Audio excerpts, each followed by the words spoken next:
ಈ topic next day ಚರ್ಚೆ ಆಗದೇ ಇದ್ದಿದ್ರಿಂದ ವರುಣ್ಗೆ ಸ್ವಲ್ಪ ಸಮಾಧಾನ ಆಗಿರುತ್ತೆ.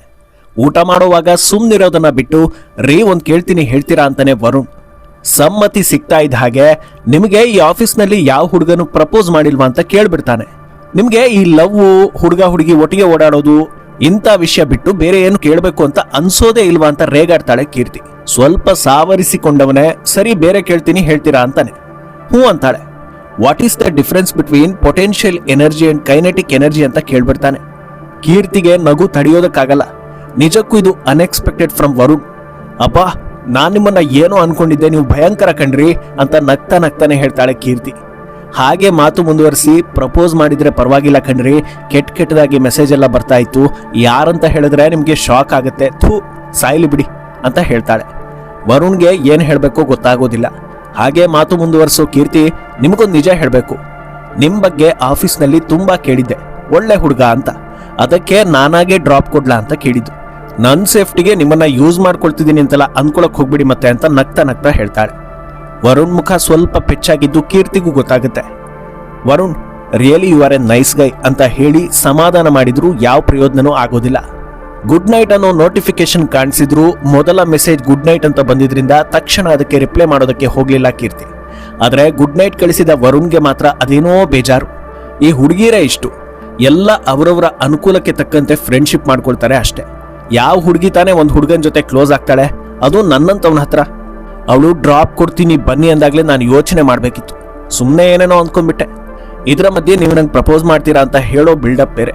ಥೂ, ನಾನು ಇಂಥ ದಡ್ಡ ಆಗ್ಬಿಟ್ನಲ್ಲ. ವಲ್ಗರ್ ಮೆಸೇಜ್ ಕಳಿಸೋ ರೇಂಜ್ಗೆ ಮುಂದುವರೆದಿದ್ದಾರೆ ಅಂದ್ರೆ ಪಕ್ಕಾ ಒಂದು 4-5 ಪ್ರಪೋಸಲ್ಸ್ ಆಫೀಸಲ್ಲೇ ಬಂದಿರುತ್ತೆ.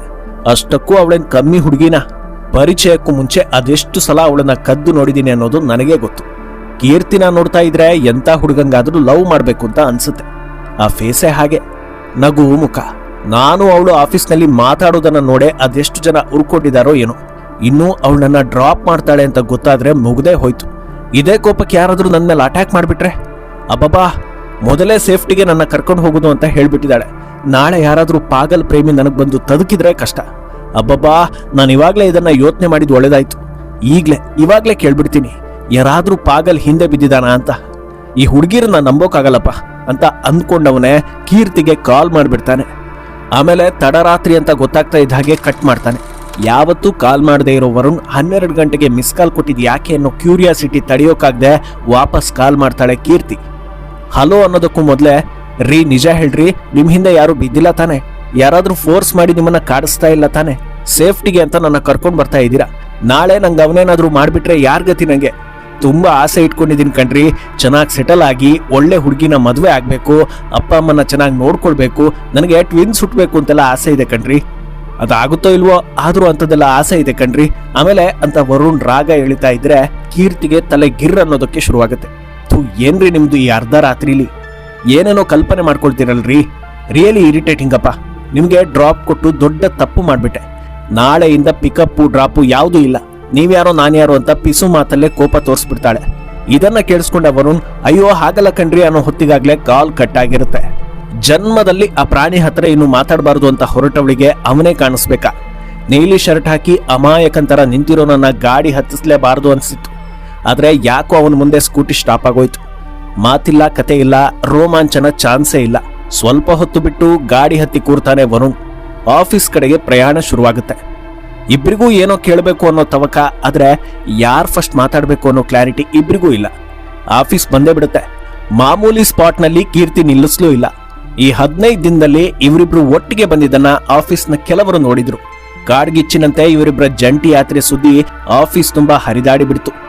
ಲಂಚ್ ಟೈಮ್ಗಿಂತ ಮುಂಚೆನೆ ಹೋಗೋರು ಬರೋರು, ಪರಿಚಯ ಇರೋರು ಇಲ್ದೇ ಇರೋರು ಎಲ್ರು, ಏನ್ ಮಗ ಒಳ್ಳೆ ಫಿಗರ್ನೆ ಪಟಾಯಿಸ್ಬಿಟ್ಟಿದ್ಯಲ್ಲ, ಅಬ್ಬಬ್ಬಾ ನೀನ್ ಈ ರೇಂಜ್ಗೆ ಫಾಸ್ಟ್ ಇದೆಯಾ ಅಂತ ಗೊತ್ತಿರಲಿಲ್ಲ ಮಗ, ಮಚ ಯಾವಾಗ್ಲಿಂದನೋ ಇದೆಲ್ಲ ಕಲಾಕಾರ ಕಣೋ ನೀನು. ಹಾಗೆ ಇನ್ನೊಂದಷ್ಟು ಸಭ್ಯರು ಕೇಳಿಸ್ಕೊಳ್ಳೋದಕ್ಕೆ ಆಗದಂತ ಪ್ರಶ್ನೆಗಳು. ಇದನ್ನೆಲ್ಲ ಕೇಳಿ ವರುಣ್ಗೆ ತಾನೇ ಸರಿ ಇದ್ದೆ ಅನಿಸ್ತು. ಸುಮ್ನೆ ಎದ್ದು ಕೀರ್ತಿ ಕ್ಯಾಬಿನ್ ಕಡೆ ನೋಡ್ದ. ಅಲ್ಲೂ ಅವಳ ಫ್ರೆಂಡ್ಸ್ ಎಲ್ಲ ತುಂಬಿಕೊಂಡಿದ್ರು. ಒಳಗೊಳಗೆ ಒಂಥರ ಖುಷಿನೇ, ಬಟ್ ಹೊರಗೆ ತೋರಿಸ್ಕೊಳ್ಳೋ ಹಾಗಿಲ್ವಲ್ಲ, ಸೊ ಟೆನ್ಷನ್ ಆಗಿರೋ ಹಾಗೆ ಇದ್ದ ವರುಣ್. ಕೀರ್ತಿ ನಾರ್ಮಲ್ ಆಗೇ ಇದ್ದಿದ್ದನ್ನ ನೋಡಿ ವರುಣ್ಗೆ ಆಶ್ಚರ್ಯ ಆಗ್ಲಿಲ್ಲ. ಯಾಕಂದ್ರೆ ಅವಳು ಹೇಗೆ ಅನ್ನೋದು ವರುಣ್ಗೆ ಗೊತ್ತಿತ್ತು. ಆದ್ರೂ ಬಾಯ್ಬಿಟ್ಟು, ನಿಮ್ ಫ್ರೆಂಡ್ಸ್ ನಿಮ್ಗೂ ಕಾಲ್ ಎಳೆದ್ರ? ಐ ಮೀನ್ ನಾವಿಬ್ರು ಒಟ್ಟಿಗೆ ಓಡಾಡ್ತಾ ಇರೋದಕ್ಕೆ ಅಂತ ಮೆಲ್ಲಗೆ ಕೇಳ್ತಾನೆ. ವರುಣ್ ಯಾಕೆ ಇದನ್ನ ಇಷ್ಟು ಸೀರಿಯಸ್ ಆಗಿ ತಗೋತಾ ಇದ್ದೀರಾ? 15 ದಿನದಿಂದ ನಾವಿಬ್ರು ಒಟ್ಟಿಗೆ ಊಟ ಮಾಡ್ತಾ ಇದ್ವಿ, ಆಲ್ರೆಡಿ ಒಂದಷ್ಟು ಜನ ಮಾತಾಡ್ಕೊಳ್ತಾನೆ ಇದ್ರು, ನಿಮಗ್ ಗೊತ್ತಿಲ್ಲ ಅನ್ಸುತ್ತೆ. ಇದ್ರಲ್ಲಂಥದ್ದೇನಿದೆ? ಹೇಳೋರು ಹೇಳ್ತಾರೆ, ನೀವು ತಲೆ ಕೆಡಿಸ್ಕೊಳ್ಬೇಡಿ, ನಿಮಗಂತೂ ಹೇಳಿ ಹೇಳಿ ಸಾಕಾಗಿದೆ ನಮ್ಗೆ, ನೀವು ಬದಲಾಗಲ್ಲ ಅನ್ಸುತ್ತೆ ಅಂತ ಪೆಚ್ಚಾಗಿ ಹೇಳ್ತಾಳೆ. ಏನೋ ಹೇಳೋದಕ್ಕೆ ಬಂದ ವರುಣ್ ಹೇಳ್ದೇನೆ ಹಾಗೆ ಸುಮ್ಮನಾಗ್ತಾನೆ. ಮನೆ ತನಕ ಬರೋವರೆಗೂ ಯಾವ ಮಾತು ಇಲ್ಲ, ಬಾಯಿ ಕೂಡ ಹೇಳದೆ ಇಬ್ರು ಹೊರಟು ಹೋಗ್ತಾರೆ. ಮನೆಗೆ ಬಂದ ವರುಣ್ ಆಫೀಸ್ನಲ್ಲಿ ಕೊಲೀಗ್ಸ್ ಕೇಳಿದ ಪ್ರಶ್ನೆಗಳನ್ನೇ ಮತ್ತೆ ಮತ್ತೆ ನೆನಪು ಮಾಡ್ಕೊಳ್ತಾನೆ. ಎಸ್, ಅದರಲ್ಲೇನೋ ಥ್ರಿಲ್ ಇದೆ. ಮತ್ತೆ ಮತ್ತೆ ಅದೇ ಪ್ರಶ್ನೆಗಳನ್ನ ಯಾರಾದ್ರೂ ಕೇಳಿದೆ ಅಂತ ಅನ್ಸುತ್ತೆ. ವಾಟ್ಸ್ಆಪ್ ಓಪನ್ ಮಾಡಿ ಕೀರ್ತಿಗೆ ಮೆಸೇಜ್ ಮಾಡೋಣ ಅಂತ ನೋಡ್ತಾನೆ, ಆದ್ರೆ ಅವಳು ಡಿಪಿನೇ ಕಾಣಿಸ್ತಾ ಇಲ್ಲ. ಹಳೆ ಪಿಕ್ಚರ್ನಲ್ಲಿ ಹೀರೋಗೆ ಏನಾದರೂ ಆದ್ರೆ ಸಮುದ್ರದ ಅಲೆಗಳು ಅರ್ಧಕ್ಕೆ ನಿಲ್ಲೋ ತರ ಎಫೆಕ್ಟ್ ತೋರಿಸ್ತಾರಲ್ಲ, ಅದೆಲ್ಲ ವರುಣ್ ಕಣ್ಮುಂದೆ ಬರುತ್ತೆ. ಬ್ಲಾಕ್ ಮಾಡ್ಬಿಟ್ಲು ಅಂತ ಟೆನ್ಷನ್ ಆಗ್ಬಿಡ್ತಾನೆ. ಆದ್ರೆ ಸ್ಟೇಟಸ್ ಕಾಣಿಸ್ತಾ ಇದ್ದಿದ್ರಿಂದ ಸ್ವಲ್ಪ ಸಮಾಧಾನ ಆಗುತ್ತೆ. ಸುಮ್ಮನೆ ಮಲಗಿದವನಿಗೆ ಏನೇನೋ ಯೋಚನೆ ಬರೋದಕ್ಕೆ ಶುರುವಾಗುತ್ತೆ. ಕೀರ್ತಿ ವಿಷಯದಲ್ಲಿ ನಾನೊಬ್ನೇ ಇಷ್ಟೆಲ್ಲ ಟೆನ್ಷನ್ ಆಗ್ತಾ ಇದ್ದೀನಿ, ಆದ್ರೆ ಅವಳು ಮಾತ್ರ ಫುಲ್ ನಾರ್ಮಲ್ ಆಗೇ ಇದ್ದಾಳೆ. ನಾನೇನೇನೋ ಕಲ್ಪನೆ ಮಾಡ್ಕೊಂಡು ಲವ್ ಅನ್ಕೊಂಡ್ರೆ ಫ್ರೆಂಡ್ಶಿಪ್ ಕೂಡ ಕಟ್ ಆಗ್ಬೋದು ಅನ್ಕೊಳ್ತಾನೆ. ನಾಳೆಯಿಂದ ನಾನು ನಾರ್ಮಲ್ ಆಗಿರ್ಬೇಕಪ್ಪ ಅಂತ ಡಿಸೈಡ್ ಮಾಡ್ತಾನೆ. ಅವತ್ತು ಕೀರ್ತಿ ಸ್ವಲ್ಪ ಜೋಶ್ನಲ್ಲೇ ಇರ್ತಾಳೆ. ತಿಂಡಿ ಆಯ್ತಾ, ಏನ್ ತಿಂಡಿ ತಿಂದ್ರಿ ಅನ್ನೋ ರೆಗ್ಯುಲರ್ ಪ್ರಶ್ನೆಗಳನ್ನ ಕೇಳೋದನ್ನ ಮರೆಯೋವಷ್ಟು. ತಾನೇ ಮಾತು ಶುರು ಮಾಡ್ತಾಳೆ. ವರುಣ್ ಸಂಜೆ ಸ್ವಲ್ಪ ನೆನಪು ಮಾಡಿ, ಈ ಹೆಲ್ಮೆಟ್ ಅನ್ನ ಇವತ್ತು ತಗೊಂಡು ಹೋಗ್ಬಿಡಿ, ಮೋಸ್ಟ್ಲಿ ಇವತ್ತೇ ಲಾಸ್ಟ್ ಅನ್ಸುತ್ತೆ ನಾನು ಡ್ರಾಪ್ ಮಾಡೋದು. ನಮ್ಮ ಮನೆಯಲ್ಲಿ ನನಗೆ ಹುಡುಗನ ನೋಡಿದ್ದಾರೆ, ಅವನ ರಿಲೇಟಿವ್ಸ್ ಯಾರೋ ಒಬ್ರು ನಮ್ಮ ಆಫೀಸ್ ಹತ್ರದಲ್ಲೇ ವರ್ಕ್ ಮಾಡೋದಂತೆ, ಮತ್ತೆ ಅವರು ನೋಡಿ ಅಪಾರ್ಥ ಮಾಡ್ಕೊಂಡ್ರೆ ಕಷ್ಟ ಅಲ್ವಾ, ಅದಕ್ಕೆ ನೋಡಿ ಕೊನೆಗೂ ನಾನ್ ನಿಮ್ ದಾರಿಗೆ ಬಂದ್ಬಿಟ್ಟೆ, ಯಾರ ಬಗ್ಗೆನೂ ತಲೆ ಕೆಡಿಸ್ಕೊಳ್ಬೇಡಿ ಅಂತ ಹೇಳಿದವಳೆ ಈಗ ನಿಮ್ ತರ ಮಾಡ್ತಾ ಇದ್ದೀನಿ. ಏನ್ ಮಾಡೋದು ಹೇಳಿ, ಕೆಲವೊಂದು ವಿಷಯನೇ ಹಾಗೆ. ಎನಿವೆ, ನನ್ನ ಲೈಫ್ನಲ್ಲೇ ನೀವು ನನಗೆ ತುಂಬಾ ತುಂಬಾ ಬೆಸ್ಟ್ ಫ್ರೆಂಡ್, ನಿಮ್ಮನ್ನ ನಾನು ಯಾವತ್ತೂ ಮರೆಯಲ್ಲ. ಒಂದ್ ವೇಳೆ ಮದುವೆ ಆದ್ಮೇಲೆ ನಾನು ಕೆಲಸ ಬಿಟ್ಟು ಹೋದ್ರೆ ನನ್ನನ್ನು ಮರ್ತು ಬಿಡಬೇಡಿ. ಫೋನ್ ನಂಬರ್ ಇದೆಯಲ್ವಾ, ಅಪರೂಪಕ್ಕಾದ್ರೂ ಒಂದು ಗುಡ್ ಮಾರ್ನಿಂಗ್ ಹೇಳಿ, ಓಕೆನಾ? ಯಾಕ್ರಿ ಮಾತಾಡ್ತಾ ಇಲ್ಲ? ಅಬ್ಬಾ, ಕೊನೆಗೂ ನನ್ನ ಕಾಟ ತಪ್ತು ಅಂತ ಒಳಗೊಳಗೆ ಖುಷಿ ಪಡ್ತಾ ಇದ್ದೀರಾ ಹೇಗೆ? ಇಷ್ಟು ದಿನ ನಾನು ನಿಮ್ಮನ್ನ ಸೇಫ್ ಆಗಿ ಕರ್ಕೊಂಡು ಬಂದಿದ್ದೀನಿ, ಕರ್ಕೊಂಡು ಹೋಗಿದ್ದೀನಿ, ನೀವು ಅದಕ್ಕೆ ನನಗೆ ಟ್ರೀಟ್ ಕೊಡಿಸ್ಲೇಬೇಕು, ಗೊತ್ತಲ್ವಾ? ನಾನು ಫುಡಿ ಅಂತ, ಕೇಳಿದ್ದನ್ನೆಲ್ಲ ಕೊಡಿಸ್ಬೇಕು, ಓಕೆನಾ ಅಂತ ಕೀರ್ತಿ ಕೇಳ್ತಾ ಇದ್ರೆ ವರುಣ್ ಮಾತ್ರ ಸೈಲೆಂಟ್ ಮೋಡ್ನಲ್ಲಿ ಇರ್ತಾನೆ.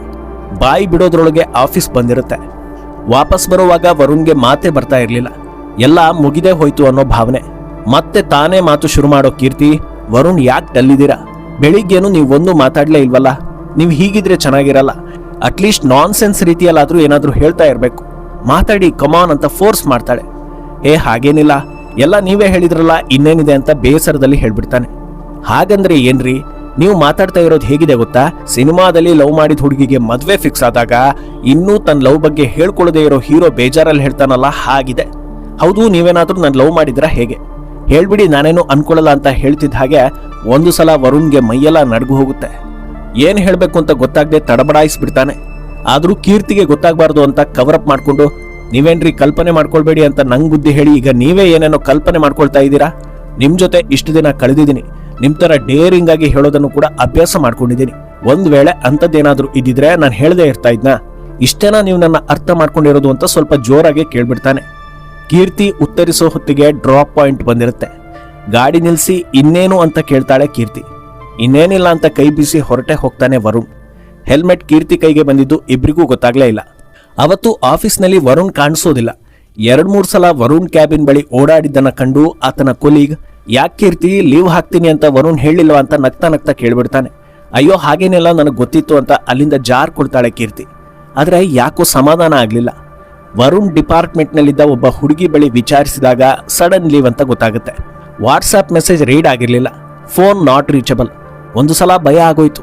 ಕಾದು ನೋಡೋಣ ಅಂತ ಕೀರ್ತಿ ಸುಮ್ಮನಾಗ್ತಾಳೆ. ಆದ್ರೆ ವರುಣ್ ನೆನಪು ಮತ್ತೆ ಮತ್ತೆ ಕಾಡ್ತಾ ಇರುತ್ತೆ. ತನಗೇ ಒಂದು ರೀತಿ ಟೆನ್ಷನ್ ಆದ್ರೆ ಅಕ್ಕಪಕ್ಕದವರು ವರುಣನ್ನ ಮಿಸ್ ಮಾಡ್ಕೊಳ್ತಾ ಇದೆಯಾ ಅಂತ ಕಿಚಾಯಿಸೋ ರೀತಿಯಲ್ಲಿ ಕಣ್ಸನ್ನೆ ಮಾಡ್ತಾ ಇದ್ರು. ಈ ಎಲ್ಲಾ ಟೆನ್ಷನ್ ಅವತ್ತಿಗೆ ಮಾತ್ರ ಸೀಮಿತ ಆಗೋದಿಲ್ಲ. 3 ದಿನ ವರುಣ್ ಆಫೀಸ್ಗೆ ಬರೋದೇ ಇಲ್ಲ. ಫೇಸ್ಬುಕ್, ಇನ್ಸ್ಟಾಗ್ರಾಮ್ ಎಲ್ಲಿ ಕಾಂಟ್ಯಾಕ್ಟ್ ಮಾಡೋಕೆ ಟ್ರೈ ಮಾಡಿದ್ರು ವರುಣ್ ಮಾತ್ರ ಸಿಗ್ತಾನೆ ಇಲ್ಲ.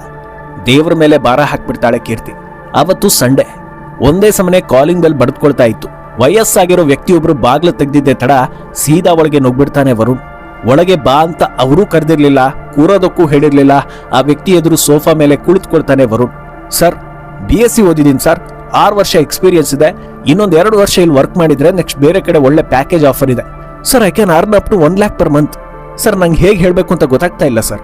ಆದ್ರೆ ಈಗ ಹೇಳ್ದೇ ಇದ್ರೆ ಇನ್ಯಾವತ್ತೂ ಹೇಳೋಕ್ಕಾಗಲ್ಲ ಸರ್. ಸರ್, ದಯವಿಟ್ಟು ನನ್ನ ಮಾತು ಕೇಳಿ ಸರ್, ಬೇಕಾದ್ರೆ ಅವಳನ್ನು ಕೇಳಿ ಸರ್. ಇಷ್ಟ ಇಲ್ಲ ಅಂದ್ರೆ ಮತ್ತೆ ಯಾವತ್ತೂ ಈ ಮನೆ ಕಡೆ ಮುಖ ಹಾಕಲ್ಲ ಸರ್. ಅವಳನ್ನ ಬಿಟ್ಟು ನಂಗೆ ಇರೋಕ್ಕಾಗಲ್ಲ ಅನಿಸ್ತಾ ಇದೆ ಸರ್, ಪ್ಲೀಸ್ ಸರ್ ಅಂತ ಗಳಗಳನೆ ವರುಣ್ ಅಳ್ತಾ ಇದ್ರೆ ಏನಾಗ್ತಾ ಇದೆ ಅಂತ ಗೊತ್ತಾಗದೆ ಎದುರಿಗಿದ್ದ ವ್ಯಕ್ತಿ ಕನ್ಫ್ಯೂಸ್ ಆಗ್ಬಿಡ್ತಾರೆ.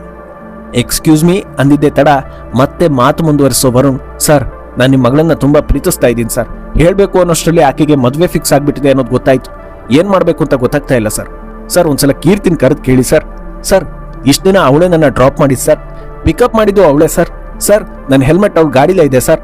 ಸರ್ ಇನ್ಮೇಲೆ ಡ್ರಾಪ್ ಮಾಡೋದು ಬೇಡ ಸರ್, ನಾನೇ ಬೈಕ್ ತಂದಿದ್ದೀನಿ ಸರ್, ಹೊರಗಿದೆ ನೋಡಿ ಸರ್, ಅವಳನ್ನ ನಾನೇ ಕರ್ಕೊಂಡು ಹೋಗ್ತೀನಿ ಸರ್ ಅಂತ ಒಂದಾದ ಮೇಲೆ ಒಂದರಂತೆ ನಾನ್ ಸ್ಟಾಪ್ ಮಾತುಗಳನ್ನ ಕೇಳಿ ರೋಸಿ ಹೋಗೋ ಆ ವ್ಯಕ್ತಿ, ಎಕ್ಸ್ಕ್ಯೂಸ್ ಮೀ ನಾನು ಕೀರ್ತಿ ಅಪ್ಪ ಅಲ್ಲ, ನಾನು ಅವಳು ದೊಡ್ಡಪ್ಪ, ನೀವು ಹೇಳಿದ ಯಾವುದು ನನಗೆ ಅರ್ಥ ಆಗಲಿಲ್ಲ, ನೀವು ಅವಳನ್ನ ಲವ್ ಮಾಡ್ತಿದ್ದೀರಿ ಅನ್ನೋದು ಒಂದೇ ನಂಗೆ ಗೊತ್ತಾಗಿದ್ದು, ನೀವು ಸ್ವಲ್ಪ ಸೈಲೆಂಟ್ ಆಗಿದ್ರೆ ನಾನೇ ಅವಳನ್ನ ಕರಿತೀನಿ ಇರಿ ಅಂತ ಗಟ್ಟಿ ದನಿಯಲ್ಲಿ ಹೇಳಿದವರೇ ಕೀರ್ತಿಯನ್ನ ಕೂಗ್ತಾರೆ. ನಡೆದಿದ್ದೆಲ್ಲವನ್ನು ಗೋಡೆ ಮರೆಯಲ್ಲಿ ನಿಂತು ಕೇಳಿಸ್ಕೊಳ್ತಾ ಇದ್ದ ಕೀರ್ತಿ ಮೆಲ್ಲಗೆ ಹೊರಬರ್ತಾಳೆ. ಸ್ವಲ್ಪ ಹೊತ್ತು ಮಾತಾಡ್ಕೊಳ್ತೀವಿ ಅಂತ ದೊಡ್ಡಪ್ಪನಿಗೆ ಕಣ್ಸನ್ನೆಯಲ್ಲೇ ತಿಳಿಸ್ತಾಳೆ. ಕಣ್ಣಲ್ಲಿ ನೀರಿರುತ್ತೆ. ಚಿಕ್ಕಂದಿನಿಂದಲೂ ಕೀರ್ತಿ ಜೊತೆ ಫ್ರೆಂಡ್ ಅಂತಿದ್ದ ದೊಡ್ಡಪ್ಪ ಸಮ್ಮತಿಸಿ ಒಳಗೆ ಹೋಗ್ತಾರೆ. ಕಣ್ಣೆಲ್ಲ ಕೆಂಪು, ಕೆದರಿದ ಕೂದಲಿನ ವರುಣನ ನೋಡಿ ಕೀರ್ತಿಗೆ ಅಳು ಜೊತೆಗೆ ನಗುನೂ ಬರುತ್ತೆ. ಯು ಇಡಿಯಟ್, ಹೇಳ್ದೆ ಕೇಳದೆ ಎಲ್ಲಿ ಹೋಗಿದ್ದೆ, ನಿನಗೆ ನನ್ನ ನೆನಪಾಗ್ಲೇ ಇಲ್ವಾ, ನೀನ್ ಕೆರೆಗೋ ಬಾವಿಗೋ ಬಿದ್ದು ಸತ್ತೋದೆ ಅಂತ ಅನ್ಕೊಂಡಿದ್ದೆ, ನಿನ್ ಬಾಡಿ ಬಗ್ಗೆ ನ್ಯೂಸ್ ಬರುತ್ತೇನೋ ಅಂತ ಡೈಲಿ ನ್ಯೂಸ್ ಚಾನಲ್ ಬೇರೆ ನೋಡ್ತಾ ಇದ್ದೆ, ಇವತ್ ನೋಡಿದ್ರೆ ಬೆಳಗ್ಗೆ ಮನೆಗೆ ಬಂದು ಹೆಣ್ ಕೊಡಿ ಅಂತ ರಂಪ ಮಾಡ್ತಾ ಇದೆಯಲ್ಲ ಅಂತ ಬಿಕ್ಕಳಿಸಿ ಕೇಳ್ತಾಳೆ. ಹೇ ಹೆದರಿ ಸಾಯುವಷ್ಟು ಪುಕ್ಲ ಅಲ್ಲ ನಾನು ಕೀರ್ತಿ ಲವರ್, ಫುಲ್ ಧೈರ್ಯ ಬಂದಿದೆ. ಒಂದ್ ವೇಳೆ ನಿನಗೆ ಇಷ್ಟ ಇದ್ದು ಮನೇಲಿ ಯಾರಾದ್ರೂ ಒಪ್ಪದೇ ಇದ್ರೆ ನಿನ್ನನ್ನ ಎತ್ತಾಕೊಂಡು ಹೋಗೋದಕ್ಕೆ ಬೈಕ್ ಬೇರೆ ತಂದಿದ್ದೀನಿ ಅಂತ ವರುಣ್ ಹೇಳ್ತಾ ಇದ್ರೆ ಕೀರ್ತಿಗೆ ತಡೆಯೋಕಾಗದಷ್ಟು ನಗು ಬರುತ್ತೆ. ಸ್ವಲ್ಪ ಸುಧಾರಿಸ್ಕೊಂಡು, ಐ ಲವ್ ಯು ವರುಣ್, ಯಾವ ಮದ್ವೆನೂ ಇಲ್ಲ, ಯಾವ ಗಂಡನ್ನೂ ನೋಡಿಲ್ಲ, ನಿನ್ ಮನ್ಸಲ್ಲಿ ಏನಿದೆ ಅಂತ ತಿಳ್ಕೊಳೋಣ ಅಂತ ಸುಳ್ಳು ಹೇಳ್ದೆ, ನೀನ್ ಬಾಯಿ ಬಿಡಿಸ್ಬೇಕು ಅಂತ ಎಷ್ಟೆಲ್ಲಾ ಟ್ರೈ ಮಾಡಿದೆ, ಆದ್ರೆ ನೀನು ಏನು ಹೇಳಲೇ ಇಲ್ಲ, ನನ್ ಕಂಡ್ರೆ ನಿನಗಿಷ್ಟ ಅಂತ ನನಗೆ ಕನ್ಫರ್ಮ್ ಆಗಿತ್ತು, ಆದ್ರೆ ಅದನ್ನ ನಿನ್ ಬಾಯಲ್ಲೇ ಕೇಳಬೇಕು ಅನ್ನೋ ಆಸೆ ಇತ್ತು. ಗೋಲ್ಡನ್ ಸ್ಟಾರ್ ಗಣೇಶ್ ರೀತಿ ಪ್ರೀತಿ ಮಧುರ ತ್ಯಾಗ ಅಮರ ಅಂತ ಹೊರಟು ಹೋದೆ ಅಂತ ನಾನು ಅನ್ಕೊಂಡೆ, ಆದರೆ ಇವತ್ತು ಸಾಯಿ ಕುಮಾರ್ ಸ್ಟೈಲ್ನಲ್ಲಿ ಪ್ರೇಮ ನಿವೇದನೆ ಮಾಡ್ಬಿಟ್ಟಿಯಲ್ಲ ಅಂತ ನಗ್ತಾಳೆ ಕೀರ್ತಿ. ನೀನ್ ಫುಲ್ಲು ಡೇರಿಂಗ್ ಅಲ್ವಾ, ನೀನೇ ಹೇಳ್ತಿ ಅಂತ ನಾನು ಕಾಯ್ತಾ ಇದ್ದೆ, ಆದ್ರೆ ನೀನು ಮದ್ವೆ ಅಂತ ಶಾಕ್ ಕೊಟ್ಬಿಟ್ಟಿಯಲ್ಲ, ನನಗೆ ಏನ್ ಮಾಡೋದು ಅಂತ ಗೊತ್ತಾಗ್ಲಿಲ್ಲ. ಇಷ್ಟೆಲ್ಲ ನಾಟಕ ಆಡೋ ಬದಲು ಅವತ್ತೇ ಐ ಲವ್ ಯು ಅಂತ ಹೇಳಿದಿದ್ರೆ ನಿನ್ ಗಂಟೇನು ಹೋಗ್ತಿತ್ತು ಅಂತ ಸಿಟ್ಟಲ್ಲಿ ಕೇಳ್ತಾನೆ ವರುಣ್. ಓಹೋಹೋ ಬಂದ್ಬಿಡು, ನಾನೇ ಹೇಳ್ಬೇಕಿತ್ತಂತೆ. ಏಯ್ ಹುಡುಗಿರು ಯಾವತ್ತೂ ಬಾಯ್ಬಿಟ್ಟು ಹೇಳಲ್ಲ ತಿಳ್ಕೊ, ಅದರಲ್ಲೂ ನಾನೇ ಪ್ರಪೋಸ್ ಮಾಡ್ಬೋದು ಅಂತ ಅನ್ನಿಸ್ತಿದೆ ಅಂತ ಭವಿಷ್ಯ ಎಲ್ಲ ಹೇಳ್ಬಿಟ್ಟೆ, ಇಷ್ಟೆಲ್ಲ ಆದ್ಮೇಲೂ ನಾನೇ ಹೇಳಿದಿದ್ರೆ ವಾಟ್ ಅಬೌಟ್ ಮೈ ಪ್ರೆಸ್ಟೀಜ್ ಅಂತ ಕೇಳ್ಬಿಡ್ತಾಳೆ. ಇಷ್ಟೆಲ್ಲ ಕೂಗಾಡಿ ಇಬ್ಬರಿಗೂ ಸಾಕಾಗಿರುತ್ತೆ, ಇಬ್ಬರು ಸ್ವಲ್ಪ ರಿಲ್ಯಾಕ್ಸ್ ಆಗ್ತಾರೆ. ಇನ್ಮೇಲೆ ಈ ಪಿಕಪ್ಪು ಡ್ರಾಪು ಜವಾಬ್ದಾರಿ ನನಗೆ ಬಿಟ್ಬಿಡು, ಲೈಫ್ ಲಾಂಗ್ ಜರ್ನಿ ಮಾಡ್ತೀನಿ ಅಂತ ಭಾಷೆ ಕೊಡು, ನಾನೆಲ್ಲೇ ಹೋದ್ರೂ ನೀನಲ್ಲಿ ಇರಬೇಕು, ಎಲ್ಲೇ ಹೋಗಿದ್ರು ನೀನಲ್ಲಿಗೆ ಬರಬೇಕು, ಓಕೆನಾ ಅಂತ ಕೀರ್ತಿಯನ್ನ ವರುಣ್ ಅಪ್ಪಿಕೊಳ್ತಾನೆ. ಕಣ್ಣೀರಿಳಿದಿದ್ದ ವರುಣ್ ಕೆನೆ ಮೇಲೆ ಕೀರ್ತಿ ಮುತ್ತು ಕೊಟ್ಟು ಹೇಳ್ತಾಳೆ, ಖಂಡಿತ ಅಂತ.